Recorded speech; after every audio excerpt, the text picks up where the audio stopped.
The regular school is already an utter nightmare for a lot of people, so I can't imagine how bad it'd be if you were living at your school. High school wasn't that bad for me personally. I was super shy from like year 7 to year 8, but then I started coming out of my shell, and finally I became the monster you see before you now. I actually have a few friends that went to boarding school and didn't mind it at all, so obviously not every boarding school experience is a bad one. What is up, you guys? Hope you're having an awesome day. I'm your host Eamon Hassan, and welcome back to another video. Before we get into it, make sure to check out Top 10 Central if you haven't already. It is a banter at its finest, but without further ado, these are the top 10 scary boarding school stories part 2. Starting us off at number 10 is the Rogue School. Founded in 1988, Miracle Meadows was a Christian boarding school located in West Virginia, and its sole purpose was to try and put troubled youths on the right path. It did everything but that. The Department of Health and Human Resources had been trying to shut the school down since 1994, but it took 10 more years for them to get substantiated complaints against the school's founder Susan Gale Clark and teacher Timothy Arrington. Arrington was accused of choking a student unconscious on one occasion, and on another occasion he handcuffed a bunch of students to their rooms and beat and sexually assaulted them. The regular punishment for someone who acted way out of line was to be handcuffed or duct taped naked inside a 10 by 4 foot room for weeks on end. They were only let out for 1 hour a week, and that is torture at its finest. The students would have to memorize either a few Bible verses or a whole chapter to be let out, and if they got it wrong, the quarantine would be prolonged even more. One 16-year-old student somehow made it past all the security systems and the personnel to get to his 10-year-old sister who was on another floor. He then volunteered his sister to other students for sex, and in return they would both get extra hygiene supplies and other goods. Like, how bad are the conditions at this school that these two kids have to resort to doing that just to get bare necessities? Coming in at number 9 is Mike. This one was shared by John Doe on Quora, who attended boarding school in 1992. The night in question was the first one, which meant everyone was excited as hell to find out who their roommates were. Now, no one wanted the bed by the door, but by the time John was shown to his room, that was the only one left. It was last choice because it made hit and run super easy. Hit and runs, aka when kids just come and hit you and then run out. Woohoo. Now, typically the boys weren't allowed in other people's rooms, but that night this random kid was in his room arguing with a boy called Mike. All of a sudden the guy starts punching Mike in the face while all the other guys just start cheering him on. Is that guy mentality? I don't get it. The guy managed to take Mike to the ground and then ran out of the room. Just when John thought the horror had ended, the guy came running back into the room, jumped onto John's bed, and then launched himself off the bed and landed feet first on Mike's face. The guy described the crunch sound he heard as a sound he still hasn't forgotten. Just when reading this story, I was like, oh my god, like I can hear the sound viscerally and I'm not even there. Mike obviously screamed, the boy ran out, and John rushed to him. He asked if it was bad, and John was just looking at his face. His nose was completely flattened and bent to one side. His face had multiple fractures, 2 black eyes, blood pouring from absolutely every orifice he had. After being treated, they found out Mike had fragments of bone in his sinus and was permanently disfigured. At number 8 we have On REDSHIRT. New Beginnings Ministries is a girls' boarding home for troubled teens who need to find their way back to God. Their headmaster Bill McNamara described it as a place where girls restored their broken relationships, got on the right track academically, and walked with God. Jeannie Marie decided to send her 17-year-old daughter there after she was sexually assaulted while on a jog and started acting out afterwards. The mother assumed it was a discipleship program sort of thing and a safe place, but boy was she wrong. The daughter shared how the students used to sneak letters to their parents between the pages of hymnals, but after someone snitched, the girls got it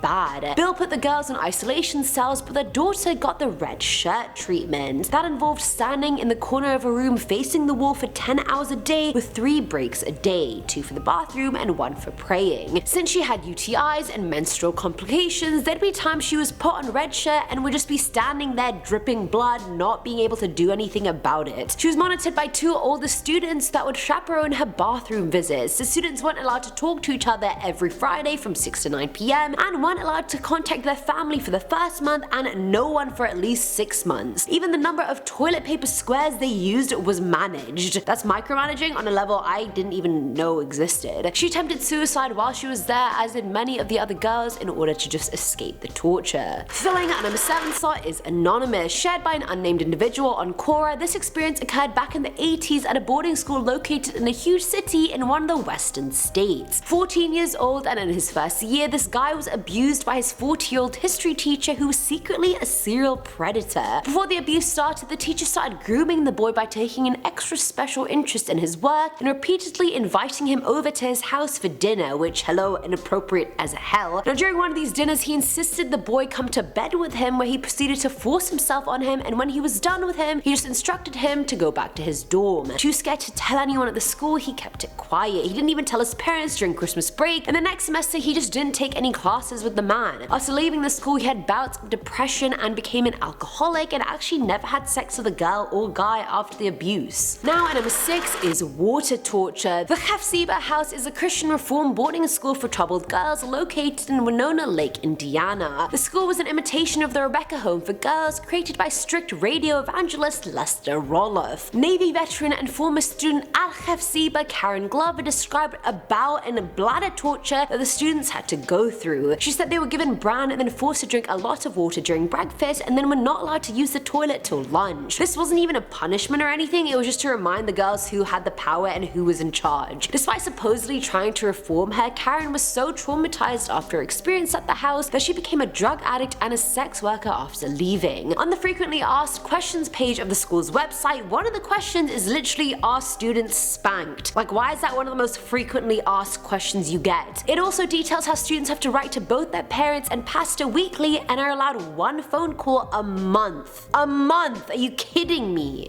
Coming in at number 5 is milk. This was shared by 29-year-old Shegun, who attended a boarding school in Nigeria. One afternoon, one of the senior students asked Shegun to give him milk, but he lied and said he had none. The senior then made him open his locker and found the unopened tin of milk. The guy then dragged Shegun to his dorm and brought a bunch of his friends with him. They then hung him from the ceiling and beat the living out of him with sticks and belts, all for a tin of milk that was apparently the biggest offense ever. Shegun went and reported it to the principal, and all the seniors got was a lecture and the task of cutting the grass outside. And you bet your ass, once they were done with that task, they came after him again. At number 4 is hell. Wesley Lau shared his experience on Quora of attending a Chinese boarding school in Shanghai when he was in the 4th grade. Thankfully, he was only there for a year, but it wasn't all bad. They got 3 meals a day, there was an AC in every room, 4 boys per room with 2 bunk beds, showers, etc. But as fine as all that sounds, there were so many things that were equally just not okay. Firstly, yes, they got 3 meals, but they were horrendous. There were black rotting vegetables, hair or nails in your food, spoiled milk, and more. Wesley shared you literally had to pick out and dissect the plate to get the few morsels that were actually edible. The showers were just huge public drains, the hallways were filled with cockroaches, and the worst part were his roommates. I'm just gonna call them numerical values. Number 1 is roommate number 1, number 2, roommate number 2. Now number 1 was super submissive, and the second one was very impulsive and dominating. The latter would sexually abuse the first one every single day. How twisted is that? Like, please, we have heard enough. Filling at number 3 slot is the 3rd floor. This was shared by Cass, who went to a boarding school in Aarhus, Denmark from the ages of 16 to 18. The school was extremely old and a part of it had burned down, more buildings were added, including the main one that was built in 1917. Either way, in the 60s there were boarding rooms on the 3rd floor of the main building, but after a tragic accident left 2 girls dead, the building was boarded up and a new one was built. And whenever Cass passed the building, she saw this girl dressed in white standing in the window, and it happened almost every night. It looked like there was some kind of candle burning behind her, and after pestering a teacher enough times, they took her inside the building. Sure enough, 3rd floor was empty, save a lot of bloody dust. Her friends who had been there longer than she had told her how they used to hear the sound of horses near the building at night as they were trying to sleep. Hello, newsflash, it's the 2000s, there are no horses about your campus. The scariest story though was one night when Cass woke up because she heard something loud in the hallway. She opened the door super slowly and saw this little grey 7 or 8 year old girl with long hair wearing a dress from like the 1900s. She screamed and the girl duly disappeared. Now at number 2 is Father Abraham. This was shared by 28-year-old Emeka, who also attended a boarding school in Nigeria. To avoid being bullied, he found a school father to protect him who was a senior student. He was called Father Abraham by everyone since he had a bunch of school sons and was older than his friends. Now I'm not really sure how the whole system works in Nigeria, so I don't really know if Father Abraham or school son has a different or alternate meaning, so just bear with me. Now Emeka thought since he was a senior and liked him, the other seniors wouldn't touch him, but he was very wrong. Father Abraham began to routinely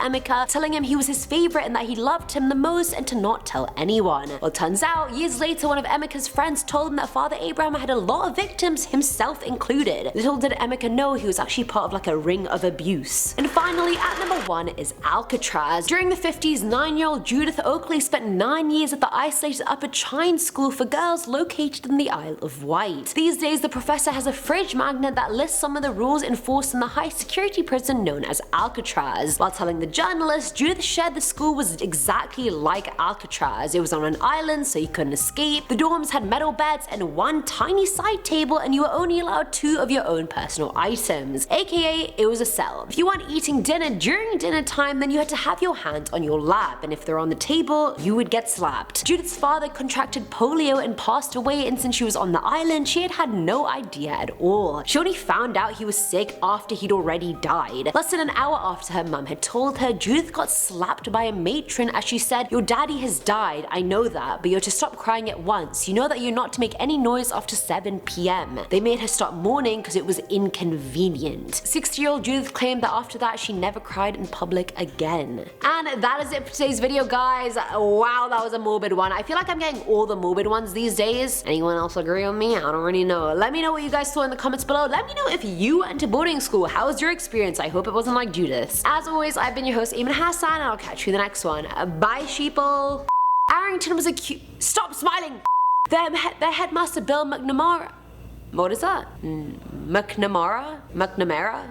I don't know. Let